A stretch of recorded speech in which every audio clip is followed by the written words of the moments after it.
Hello, everyone. This is Noreen at the Healthy Peaceful Podcast. This afternoon, I have the opportunity to interview a fabulous guest, Robert Sachs. Born in Cleveland, Ohio, Robert's most formative education in Eastern philosophy and healing arts began when he moved to England during his teenage years. In England, he received his BA in Comparative Religion and Sociology at the University of Lancaster. He began his studies with Tibetan Buddhist Masters, and he was introduced to the Asian healing arts with such renowned teachers as Macrobiotics Master Michio Kushi and Shiatsu Master Rex Lassalle. And he began his training in Hatha Yoga at that time.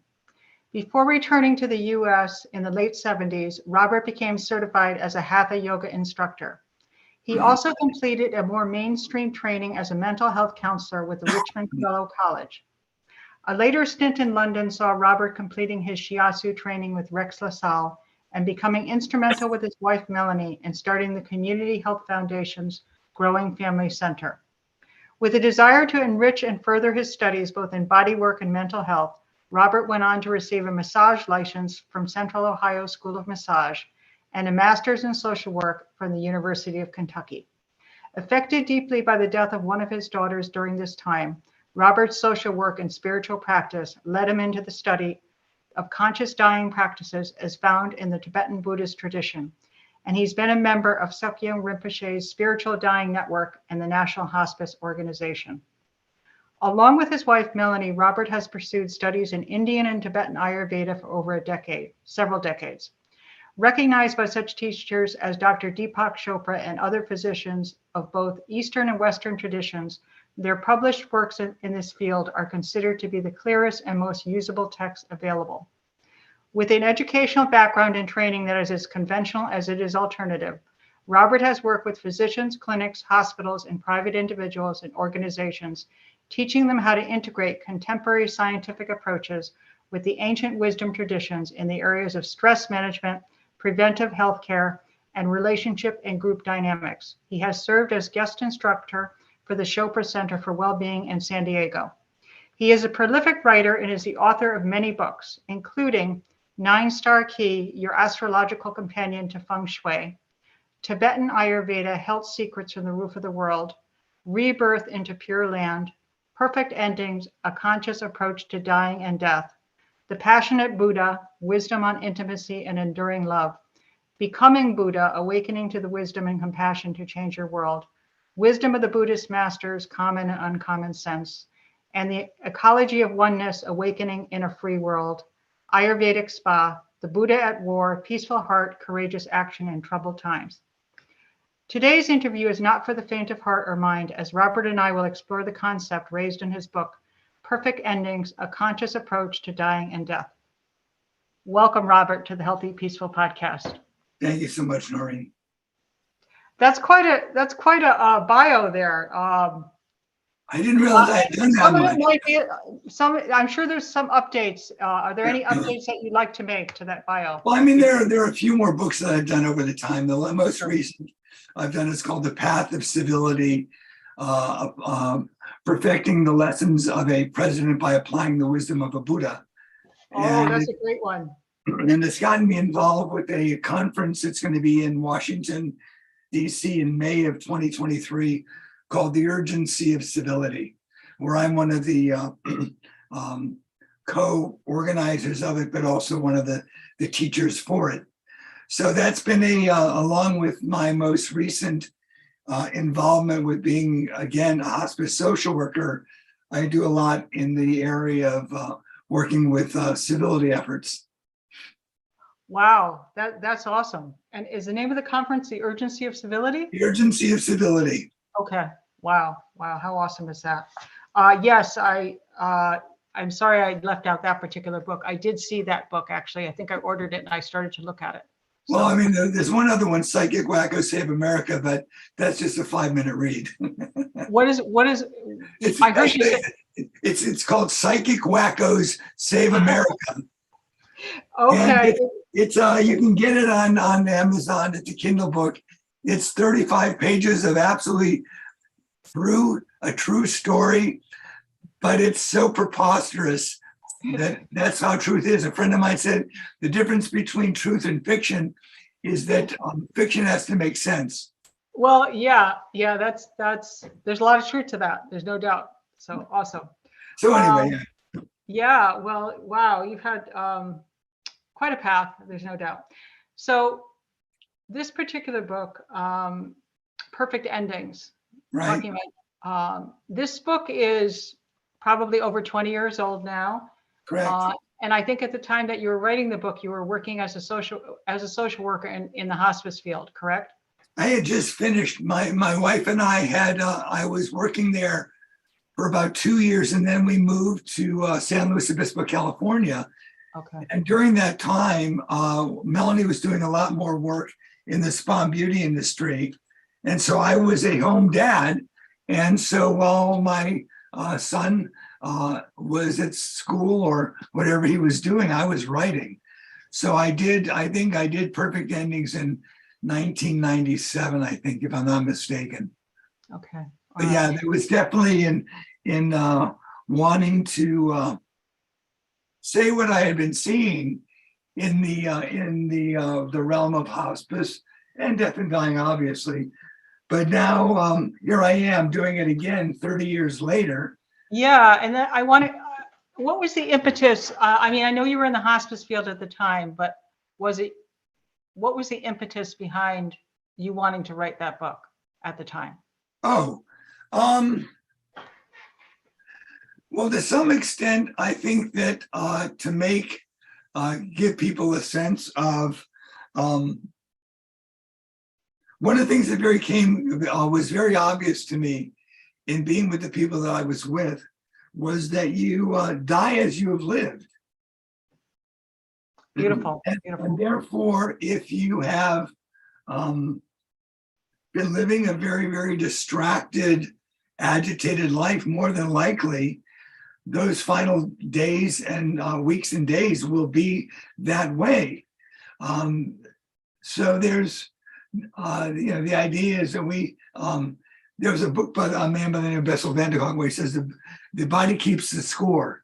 And the reality is, I've read that book. Yeah, and the reality is that that's what you see in hospice. It's like when you see how someone's dying or how they're facing it, and then you look at their lives and you begin to learn a little bit more about them, you realize that it's very much in keeping with what has gone on. And so can you say at times you can support a process of growth and awareness, and sometimes you're just standing witness to someone's pain and sorrow and just trying to help them be as peaceful in that as is possible, but knowing full well that even that is a perfect ending for them. I love that. So what I'm gathering is that no matter what the circumstance, it's a perfect ending for them. Correct.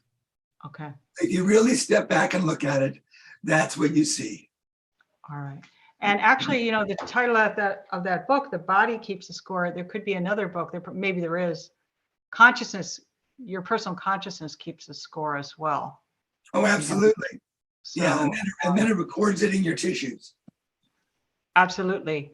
Well, isn't the body mind in Eastern traditions essentially the same thing, body mind, or? Yeah, it is. I mean, basically the idea is, in fact, in Ayurveda, is the mind always precedes the body.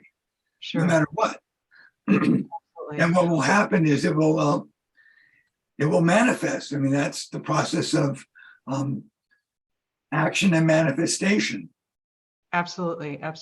Well, I do want to say that just a little bit about what precipitated my interest in this is I have my own, just to share with viewers and listeners, my own personal experience right now. My dad is in a nursing home.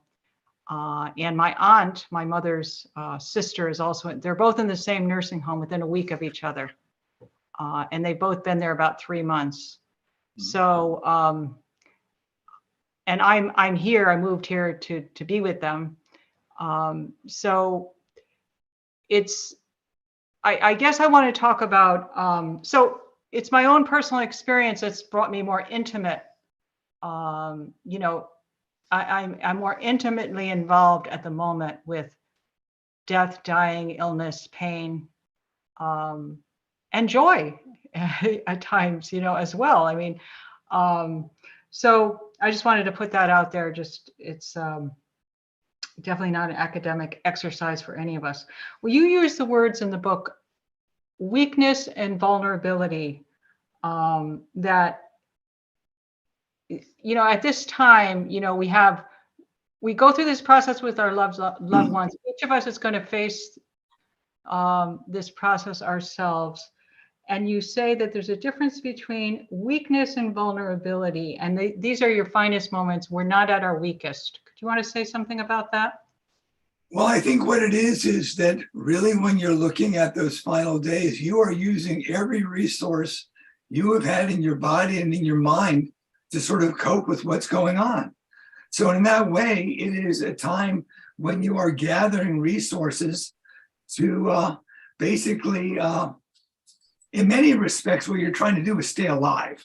I mean, that's really what it is. And so what's going on is your body and your mind, you're coming up with every possible trick and learning how to accept, learning how to express, learning how to talk things out, what to hold back. All these things are what's going on at the same time.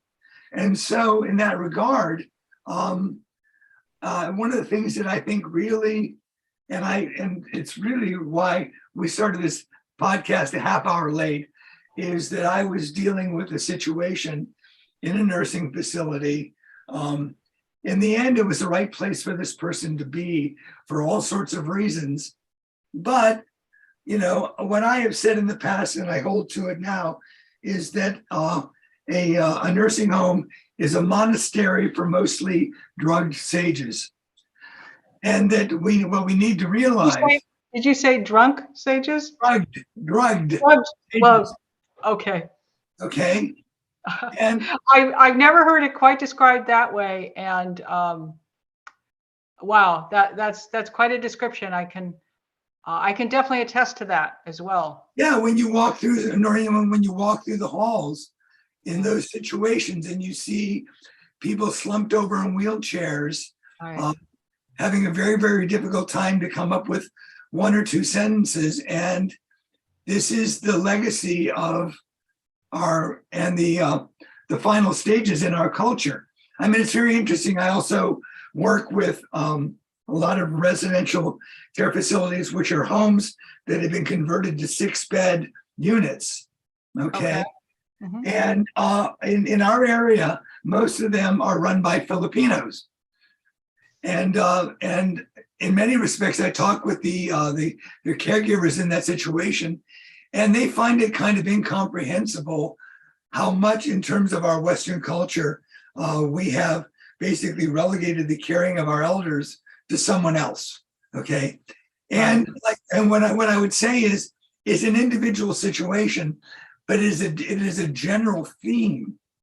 So, I mean, I have no judgment on what you're going through. No, I guess I want to explore that. And do you think it's just because of the, well, there's probably many, many reasons for that. But I'll just put a few words out there. Fear, that family members, and fear of death and the dying process. Yes. And I put another, I'll also venture to say that, the US, we're a me culture, and I'm not saying that necessarily translate. I mean, we're a very individualistic culture, me, and so. My bliss. Right. And so, this is going to be messy in my life. This is going to interfere with my life. This will disrupt my life, so we're unable to cross the threshold of actually caring for our elders, And the other thing that I think, what I've seen is just that families are so dispersed as well, that you don't have this idea of kind of the family compound, or I like to think about, we're not a village culture. Yeah, it just really isn't. So are there things that we can do to think about? I know that, to shift in a way that we're a little more open, and we're actually accepting that if we don't step in as families, that we're missing a unique opportunity. Are there ways to, without being judgmental, because you don't want to be judgmental, that can really create a lot of rift, a great rift in families. Well, I would say, Noreen, that what I see is that, and I actually did a program at a youth academy. It was called the Spectrum of Life, and I looked at all the various markers of our mortality: birth, sickness, old age, and death. And really, in all of those things in our technological culture, we have relegated them to something that somebody else should take care of, or we should be medicated for. So birth happens behind closed doors, mostly under the influence of some kind of drug, but we don't have home births anymore, or very rarely do we have home births. So our youth, our young people, never see the coming of someone into their house in an organic way. Mommy goes away, gets knocked out, baby gets pulled out, and then she comes home with a baby, and that's what you deal with. Okay, so we don't have birth in a very organic way. Sickness, if you remember the commercials, it said, "I haven't got time for the pain." So what you do is, I need to go to this business meeting tomorrow. I need to take a bunch of NyQuil to knock out all these symptoms so I can go and be on my game the next day, because that's what I have to do to prove my productivity. So sickness, we medicate it to bits. Old age, what we do is, after your age of being a good consumer, you're pretty much useless. The marketing industry doesn't really, other than medications, you really don't get marketed to in terms of anything of worth in your life.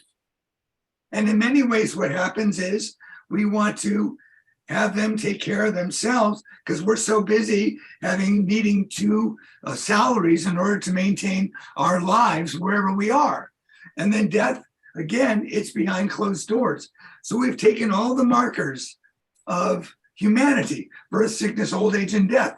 What the Buddha talks about, every master talks about them. And what we've done is we have alienated ourselves from those very facts. So to me, what we need to be able to do is begin to bring those back into our lives, one at a time, if we have to. In my own case, for example, okay, I've talked about these things for years with my own kids, but I turned 70 this past summer, and I went back to work, and it was really strange. Why is Dad going back to work, and what does this mean? And isn't he getting frail? And what should we worry about? And what's going to happen to all these kinds of things? And so I told my wife, what I want to do is, we have a trust. Okay, Melanie and I did a trust. I said, for my birthday, we're going to sit down and go through the trust. Who has the power of attorney if I can't make decisions for myself? Right. Who is going to take care of the finances of this situation? How are things going to be divided up? And we're going to do all that, even to the extent of, what do I want in terms of final days? How do I want my funeral to look like? What do I want it to look like? And the idea is that if we do not do that, then we find ourselves more and more confused, more and more fearful, because what we're doing is we're sort of like thinking that, these are things are too hard. I couldn't talk to my kids about these things, or my spouse about these things. It would just be so hard. And the reality is, if you don't talk about them, it's much worse. Right. Yeah, absolutely. Yeah, no, that's very good. You talked, one of the chapters was about your own personal experience with your father, and his many years of illness. It sounds very similar to my situation currently with my father, who's had poor health for a number of years. Right. And And there's no doubt that, that trajectory is not only burdensome to the person who's, to your father, but also to the family. Sure. It's very, very challenging.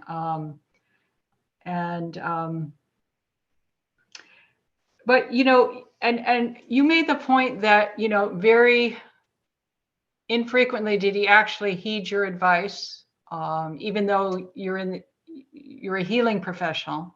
Right.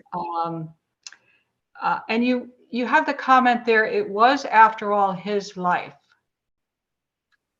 Can you say more about that? Because I think there's a lot of frustration that comes up, I believe, with families, caregivers, and how can we be more accepting, more open, create more space, be less resentful? Are there things that we can do to really just create a little more of a harmonious situation in something that is definitely not harmonious? I think what I would say is life becomes a lot more joyful when you're not trying to force someone to change. Right. Really, or getting down on them for it and then ruminating all about it. I mean, in many respects, I was in Kentucky. My father was in Florida. He had his specialists that he relied upon. I had my ideas, but he had his cohort of friends who were his advisors. Mm-hmm. And to some extent, what I would say is it's almost like it's important to somehow end up having a conversation that I would say is a very sober conversation, where someone can say, "Thank you very much, but back off," and it's done lovingly. I mean, yeah, just yeah. That's really good. And then once you realize that that's sort of like off the table, there's more room to say you want to go to dinner or you want to do this, whatever right, it is. To actually enjoy the time instead of implementing an agenda. Yeah, what are you going to try and fix today? Right. You stop being the fixer. Yeah. Yeah. I realize in many respects what I would say, Noreen, also is that the alienation I am experiencing currently with my own siblings has more to do with my disdain of their lifestyle. They don't want to talk to me, but to be honest, that's pretty honest. I love that. Would you say that's more because you live a less conventional lifestyle and have less conventional outlook, or is it just something completely different? I think it's some of that. I think then there's, I mean, we could go into the history. We don't have to get into the details. I'm just wondering. But I do think that oftentimes it's kind of like the idea of they have this view of me, and the reality is, no, I actually have this view of them. And then therefore, what I have to do is suspend that in me and get over myself in that situation. Yeah, that's great. I love that. Yeah. Well, I think when you have, you talk about the trifecta in the death and dying process, which is the person who's dying, the family members and the caregivers, and the family members and caregivers can be the same, but it seems to be a time that's potentially fraught with conflict. Well, I think what it is we do not have, and this is even the reason why it is that what I'm observing is hospice is no more accepted now than it was 30 years ago. Not really. Yeah. And so tell me more about that. Tell me why. I think what you're looking at is, for one thing, we have different faiths.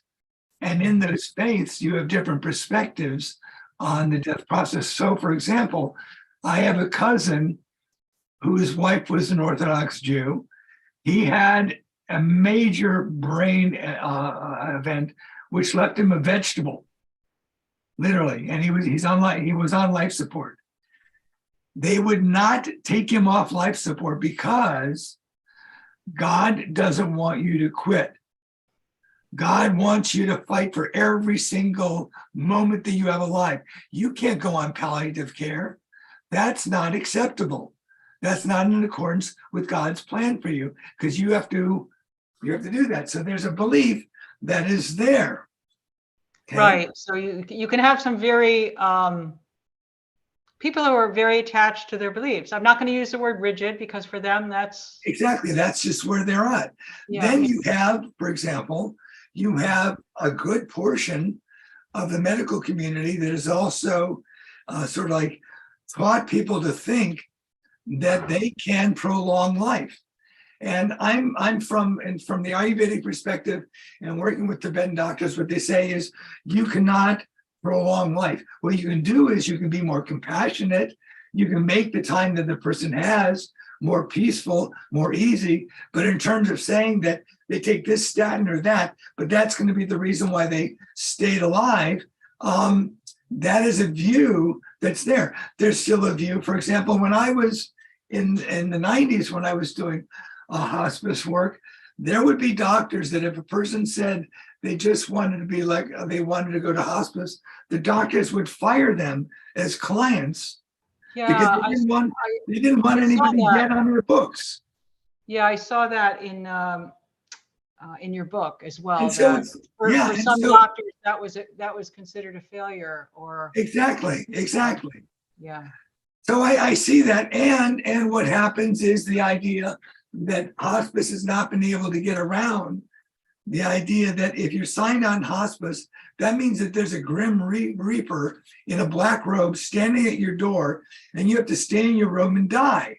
And the answer is, I had someone actually literally say that to me. And at one point, what happened was I just used that metaphor for him, or analogy.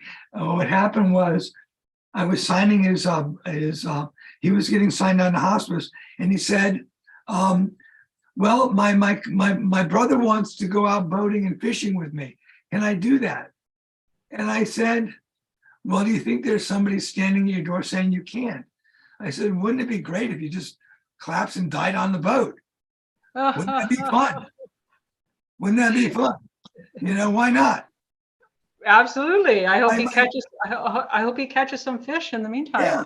My mother was, my sister was terrified to take her out of the nursing facility.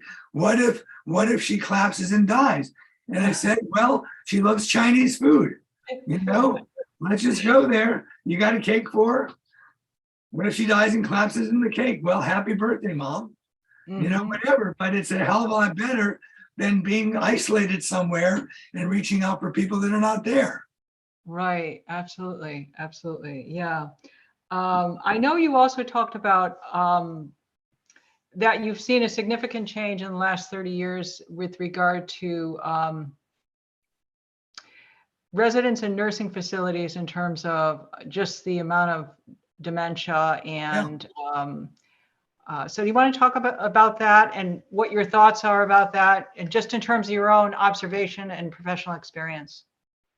You know, I think there's many different dimensions to the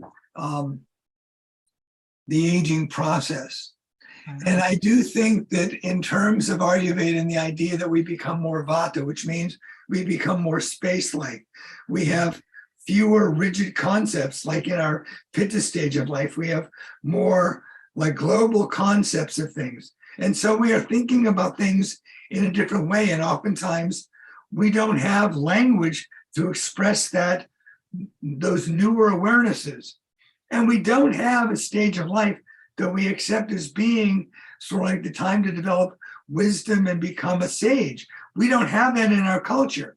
So what happens is you have that dimension going on in people's minds where their structure of language and understanding is changing irrespective of medication and everything. Then when you add medication to it, changing just because they're it's entering the Bata stage of life. exactly, And so things are becoming a little more mobile, a little more spacey. Uh, exactly. there's not And so many, they're not so driven. they're not so specific anymore. Right. Exactly. So that's there. All right. And then on top of that, then you have the fact that I think someone was saying that the average American after the age of 65 is on 15 medications. Right.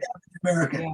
So then when you start looking at somebody being 75 and 80, 85 and 90, it keeps on going up. But at the same time, no one really looks at what you're taking. They just keep on adding new things. So people don't know what to stop, what to start. And so you end up having this polypharmacy salad that people are consuming. If you look at the PDR or if you listen to TV and you hear the side effects, often the side effects are anxiety, depression, sadness, suicidal tendencies. They mention these things even with non-psychopharmacological medicines.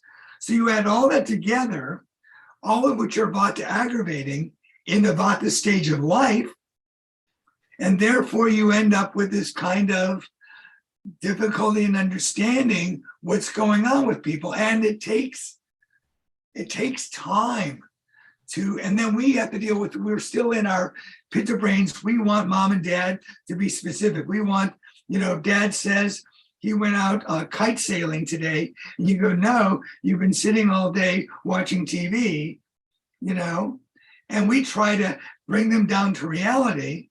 But in his mind, maybe he was kite sailing. What was it like? I'm in some ways, if that's where you went in your mind, what was it like? Do I have to know? Do I have to correct somebody when they misspeak about reality? Yeah. I mean, really. How does this, yeah, no, and actually this also relates to what you just mentioned about how specific does dad have to be, Yeah. And also a little bit of a shift, but you talk about in your book about, and I've noticed this in the 3 months that I've been at the nursing home, spending time with my dad and my aunt, that the conversations are, it's a matter of, you can't expect, it's sort of like, you talk about the different states of consciousness in a way, like when somebody's in a coma, when somebody's near death, and how it's sort of like, and you also talked about language and how the child is trying to find the door or the word for door, and how the elder is at this stage of life, it's the same thing. They're trying to find the word for door, Right. and no one understands, and it's kind of like that dance. But the more you spend time with that person, the family member or other, then it's kind of like you enter into that reality, and you're more in tune with how their consciousness is, how they're interacting with the world. Which if you have just a very little, or it's a phone call, 5-minute phone call every day, then your perspective is just completely different. Maybe you're worried about dad because he's not, he says he was kite sailing. Whereas if you're with him, hey, that's perfectly fine. I mean, you get it. You don't have to take everything literally. Mm-hmm. Is there anything you can add regarding that in terms of, so that we're not so, we're more as family members and caregivers, whether we're hands-on, on the floor, on the ground, or we're, in other states and at distance, but still very loving, very caring, are there ways that we can come to understand this so that we're not frustrated, we're supportive, it's not something that, we're up in arms about this, or, we're just, or we don't want to dismiss dad as, oh, he's starting to lose it or something. We don't want to do that because that may not be what's happening. Well, I mean, remember that in Ayurveda and even in terms of understanding death and dying generally, what they say is the last sense to go is hearing. Okay, hearing is very powerful, and I've seen more cases to prove this than the opposite, and that is that people understand what you're saying, but the mechanism to express themselves is broken. Mm-hmm. And so the information goes in. And I've had examples of people that have been with loved ones near imminency when they're close to dying a few hours before, where the person's brain goes online and says, I really appreciated it when you came by and visited me every day and you talked to me about your kids and everything like that. Meanwhile, you're thinking, you're just blabbing, you're saying things and obviously dad doesn't understand what's the point. And the reality is, he remembered. So to me, one of the first things is stop treating your elders like babies. Right. It's one of the first things. I see it and makes me really sad when I see a relative or even a caregiver in a facility treat these people like they were babies. Mm-hmm. Speak as if you're speaking to a person. And here's an example of it. I was with a guy at a residential facility, and we're sitting at a table, and he's going, well, today what I did was I do this and I do that, and then da da da da da da da da da da da da da da da da, and then it works out. That's what he says to me. Do you actually say it like that, or you just exactly? That's what he says. Okay. Now I'm all right. So I'm just trying to get into the energy of what he's, and then I say to him, and that's all there is to it. And he looks at me and he goes, well, not really. And I realized, therefore, that I was just trying to follow through, but I wasn't getting it. And I was faking trying to get it. And he caught me faking. So he's like, well, no, not really. And I said to him, David, I'm really, really sorry. I was listening and I thought I understood what you were saying. And I really won't do that again. And he looks at me and goes, thank you. Yeah, that's he called you on it. He called me on it. And so to me, what it is, it's all right. So here you are. You're in the world. It's the regard and the respect, You're in the world. You're in a world where the vata expanding brain, combined with all these medications, combined with the alienation of being in an environment where you are lying in bed every night in a room with other people in your room, which you've never had probably, unless it was your spouse, and you're looking up at a ceiling that is an institutional ceiling. There is nothing in your environment that looks anything like your house, your home, your life. And so guess what? You get freaked out. It is a natural process to feel alienated. So I actually, like when someone says, oh, so-and-so is upset, it's like, well, actually, they have a right to be upset. I don't have a problem with someone getting annoyed, upset, or whatever, frustrated, because it's an alienated situation in a world that they have a very difficult time expressing. And what we need to do is we need to love them, be open, be less, and basically, there's a Zen saying, the great way is not difficult for those who have no preferences. So if you don't think you have to have an answer based on your reality, and you can just roll with the mice or the trolls in the corner of the room that your dad or mom are seeing. Right. My question isn't whether the mice and trolls are there. The question is, do you like them being there? What are they telling you? I've had those sorts of things come up with my aunt, a bird and various I think a mouse as well, actually. Yeah, Yeah. there was a mouse, and Think I could about have, the, I think, could have, Noreen, I could go have ahead. gone to, oh, she's just imagining, or there's the dementia, which she, um, but instead, I thought, well, let me talk with her about it. What does this mean?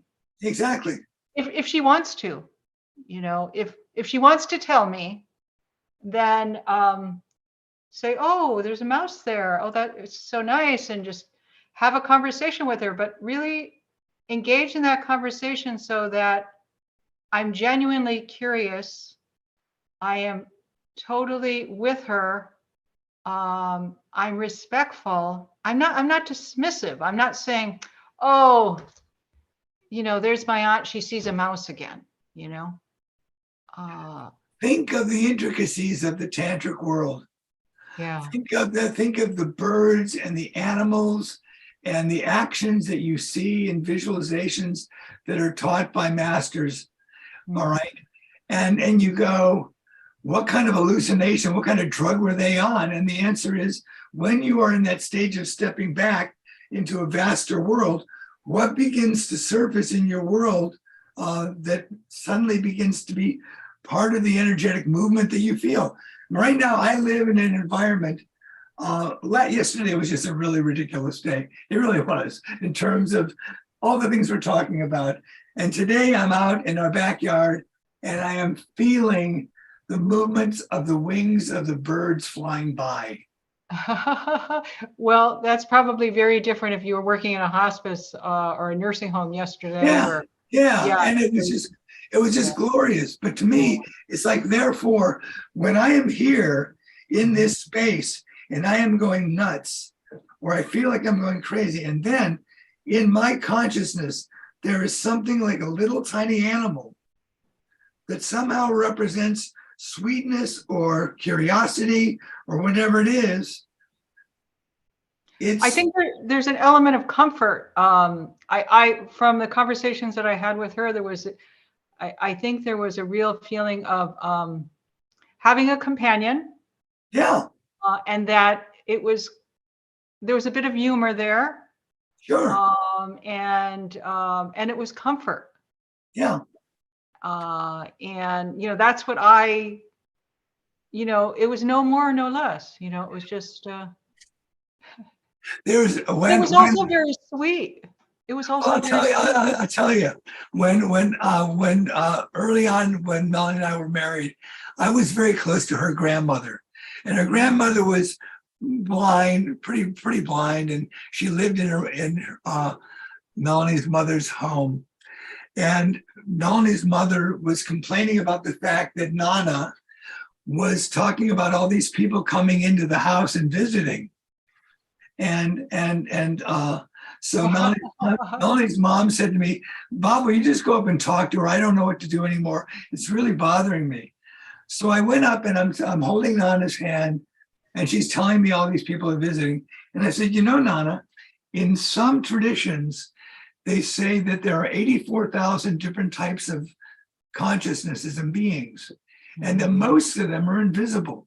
Mm-hmm. And she grabbed my hand. She said, oh, what a relief.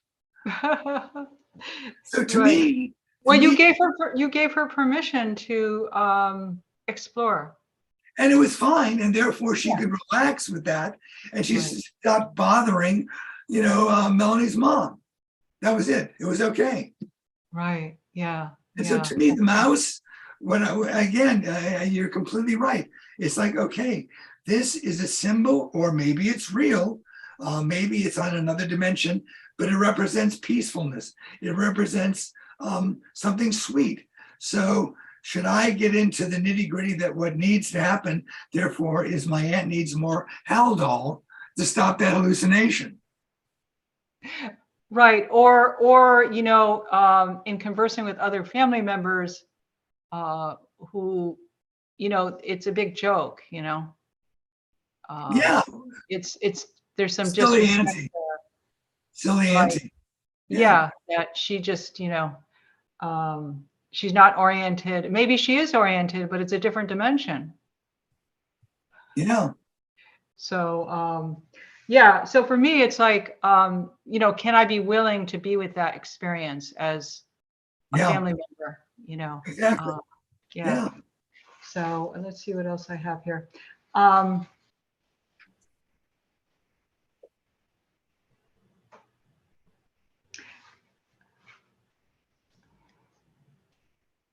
You have in your book, this is a quote from your book, perhaps I'm a bit naive, but I contend that the specialness of the person who is dying before us is more than who he or she is to us personally.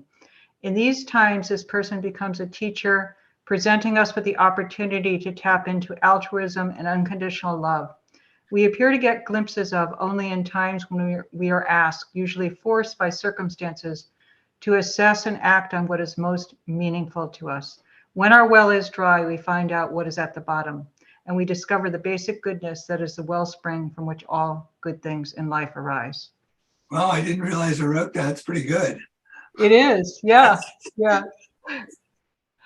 I think that was also in chapter 1. Yeah, I mean, again, you know, oftentimes, why am I still here? People will say, you know, sometimes when they've been lingering and lingering, why am I still here? You know, what purpose do I serve?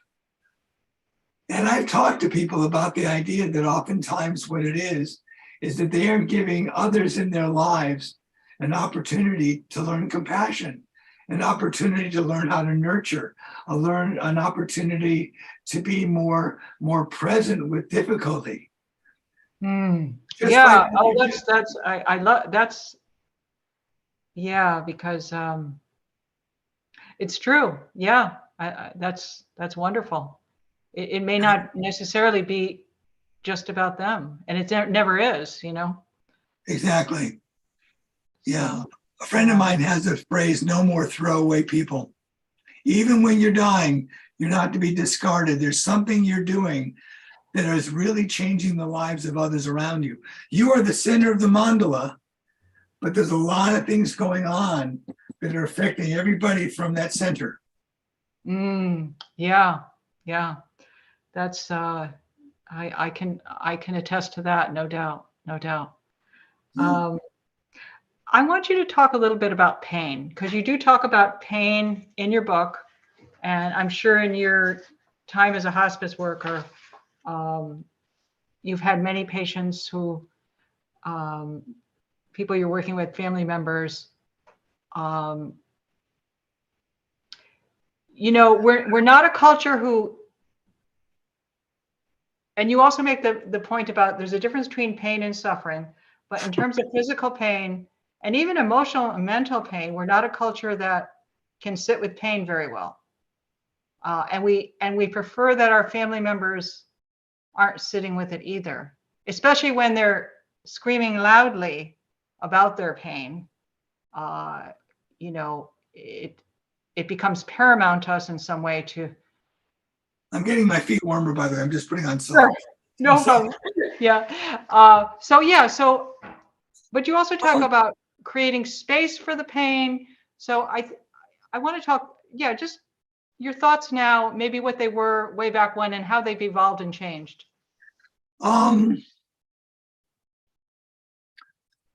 I think that there is a certain degree of intolerance, of discomfort that I think is actually more debilitating than the pain itself. That when we basically have to have it so that we either at a mental level or at a physical level need to be kept away from all those things that challenge us. I think it sort of like weakens our resilience to be able to manage things when they sort of get more out of control. That said, this was part of Sogyal Rinpoche's book, the Tibetan Book of Living and Dying. And what he was saying. I'm actually reading that book. See? Right, there it is. I'm reading it. One of the things he was talking about, and this had to do with assisted suicide. Okay. And he was saying that what we have done in our medical reality that we are these days is that we have created whole new levels of suffering. We really have. I mean, a lot of things that we would, basically you just have to ride through it or whatnot. But in terms of like chemotherapies and radiations, and when we do elective surgical procedures, and rather than change our lifestyle, surgery becomes a solution for things. And then things begin to go problematic later on, and we wonder why. It's like, well, guess what? Because you did this 20, 30 years ago. So we've created this kind of medical reality where we fix things. Right. And actually what's interesting, it's a very interesting concept that when we fix stuff, we actually make it so that rather than looking at the movement and fluidity of change, we are isolating it in a particular state. And then what happens is that state ends up being challenged by the ongoingness of stuff. So things begin to break down in a different way. So Sogyal Rinpoche is saying is in all of our interventions, we have unwittingly created more levels of pain, which is why he said, why he says in terms of suicide, that he can understand why that is sometimes the option people choose. Now, the thing that is said, though, even in the Tibetan tradition, is that if in the dying process, what's going on is that there is a lot of pain. When you're in a lot of pain, you can't focus your mind on mindfulness. You're just in the pain world, okay? Right. Probably, actually, one of the sweetest things I witnessed, and I just done this with someone like 2 weeks ago. And this gets back to she had pancreatic cancer, horrible abdominal pains. And all I did, because she was involved, she was somebody involved in the Buddhist community. And I talked to her about, in Stephen Levine's work, the book Year to Live, and whatever, he talks about a soft belly meditation. Mm-hmm. And all I did to this woman was just whisper in her ear, just feel your belly get softer. Just have a soft belly. And what happened was her breathing slowed down and the pain went away. You could see her mouth was all grimaced and tight. And suddenly her lips just began to relax with visualizing the idea of a soft belly. And that you can translate that into almost any pain in the body, to try something like that first, to learn how to breathe, to learn how to, visualize in a way that helps to work with that. I mean, there's all sorts of devices that, what it's been, I think another one of those tragedies is that there's a lot of wisdom in the Ayurvedic and the Chinese communities in terms of helping people deal with pain and suffering that are energetic, that involve mind techniques, breathing techniques, how to hold the body or work with the body, that don't require people needing medication. There's things that people can do. Mm-hmm. But, when the knee-jerk response is, just up the morphine, okay, and what I'll say is there are times when upping the morphine is the right thing to do. Yeah. Nothing wrong with that. But when it becomes your initial knee-jerk response, always go there first. And that's where we have a drug-taking culture. Like I try to say, the reason why the DARE program was a failure for kids in schools. I remember the DARE Bear. Yeah, it's like the reason why the DARE program was a failure is it's like not, is that the challenge is how can you dare to keep parents off of Prozac? Everybody's medicated. Everybody's medicated. The kids got the DARE Bear and the parents are on Prozac. Okay. And the parents are on Prozac. Forget it. So to me, what it is we have to look at that there are so many things in I would say traditional medical systems that can deal with this without going the pharmacological route. And that is the prison we find ourselves in the insurance industry and the current allopathic medical model. That's where we're locked. Right, right. But if we're willing to explore, other modalities in the Tibetan tradition, the Ayurvedic tradition, in terms Yeah. of, even for minor pain, that comes up on a daily basis, that Yes. it starts to dissipate, actually, not to minimize, the pain that's present many times with terminal illness. So Absolutely. yeah. So, okay, that's good. I know we're getting to time here. Well, there's so much to explore, but I know we're getting to time. I guess where I'd like to go is, what's important for you today, and in terms of the current work that you're doing, and is there a message that you can give to families and caregivers who are, they're stepping on this this path with their loved ones, with their elders, and one of the things that particularly interests me is, how do you promote family accord versus discord?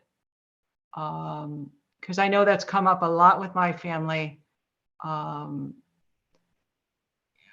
don't know if it's just going back to kind of the samskaras, or going back into the resonance of childhood, that you haven't had this dynamic in so many years, that all of the power play comes into being. And you said before that the elders is at the center of this. And what is the elder? What are we supposed to learn here? Are there better ways to do this? And it's kind of like, in some ways, we're, I don't know if you can be adequately prepared. I just don't know, because you come together with your adult siblings, and you haven't interacted in this way for decades, or maybe never. Well, one of the things I would say, and Noreen, is this: I think what's important to me is that, and this is why I was talking about the issue of a trust.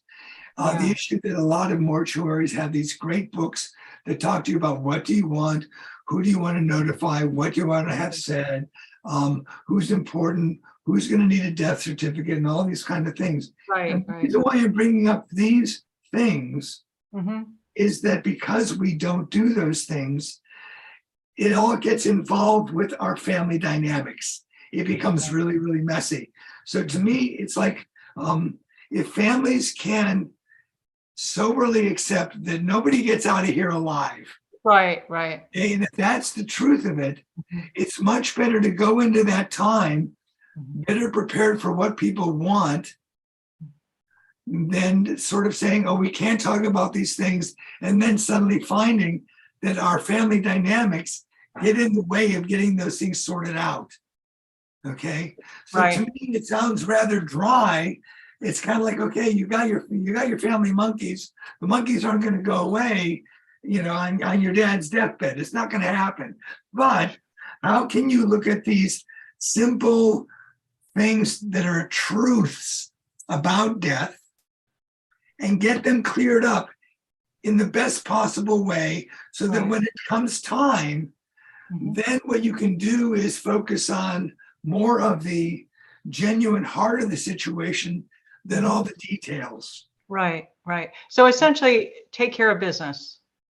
Take care of business. Take care of those things. Of course, what I say to people is, there's all these wisdom books that teach us how to take care of things, but usually disaster is our best teacher. In this situation, it is, but we can do better. I used to be an elder law attorney. I did that for 14 years. I wasn't prepared for this. Yeah. And I left that 14 years ago, but it didn't prepare me for my own personal situation. Yeah, So, yeah, so yeah. I don't know if there, so that's why, yeah, so that's interesting. Yeah, so is there anything in conclusion, is there any words that you'd like to offer, give, encourage, how to be able to step up to do this, as a family member with kindness and compassion, and genuine caring, of the person at the center of the mandala, but also all of those along the periphery, all your other family members. Well, there's all sorts of, the main thing is, how can we serve the person who's really going through this event in terms of leaving this life? How Yeah. can we serve that? And bring yourself back to that thought all the time. What do they need? What do they want? And just stay with that, Right. Everything else is going to be there. We know it's going to be there, but it's kind of like the idea of even, I give people the idea that, for example, when someone is really in the process of actively dying and someone is really strongly emoting next to them, take them for a walk, get them out of the room, because the person dying doesn't need that right now. Doesn't mean that this person doesn't need to emote, but they don't need to emote right here. Sure. So Sure. there's all sorts of dynamics that are like that, how to Yeah. create a peaceful environment for someone to go through those final transitions. Sure. Yeah. Yeah. In also in this book, the Tibetan Book of Living and Dying, and I don't know a lot about the Tibetan tradition, but it talks a lot about kind of always really being aware of your mind state, your emotional state, because how you transition from this life is how the fruit, it will be our fruit in the future. That's right. So we often don't live that way. Yeah. We really,